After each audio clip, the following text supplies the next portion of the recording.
Good morning everyone. তো সকালবেলা ঘুম থেকে উঠে তো দেখি এখানে তৃতীয় বিশ্বযুদ্ধ লেগে গেছে, কিন্তু কি কারণে লেগেছে জিনিসটা ঠিক বুঝলাম না। এরা দুজনেই বোন বোন, কিন্তু কেন ঝগড়া করছে ভগবান জানে। যাই হোক, তারপরে এখানে আমি একটুখানি উষ্ণ গরম জলের সাথে মধু খেয়ে নিলাম, কারণ সারাদিন যাই হাবিজাবি খাই না কেন এই মর্নিং ড্রিঙ্কটা তো আমি খেয়েই থাকি। আর বাইরে যে পরিমাণ গরম পড়েছে, তো এদের দুজনকে এখানে পাখার তলায় শুইয়ে রেখেছিলাম।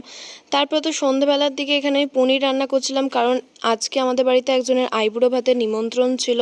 আর এই পুরো পনিরের রেসিপিটা তো আমি আজকে অতনুর রান্নাঘর থেকে করছিলাম, কারণ ওনার রেসিপিগুলো আমার বেশ ভালো লাগে। তো যাই হোক, তারপর রান্না বান্না হয়ে যাওয়ার পর এখানে আমি আর এই পুচকু খেয়ে নিচ্ছিলাম, মানে টেস্ট করছিলাম বেসিক্যালি। তো এইটা তো ফ্রাইড রাইসটা তো মাই বানিয়েছিল। আর এই মিষ্টি মিষ্টি ফ্রাইড রাইসের সাথে যে কোনো ঝালের কম্বিনেশন তো আমার খুব ভালো লাগে। আর তারপর খেয়ে দিয়ে রাতের ডিনার সেরে আমরা সবাই মিলে একটু ছাদে বসে গল্প করছিলাম। আর তারপর তো রাত্রিবেলা খেয়ে নিলাম আইসক্রিম। এটা তো এখন আমার পার্ট অফ লাইফ হয়ে গেছে।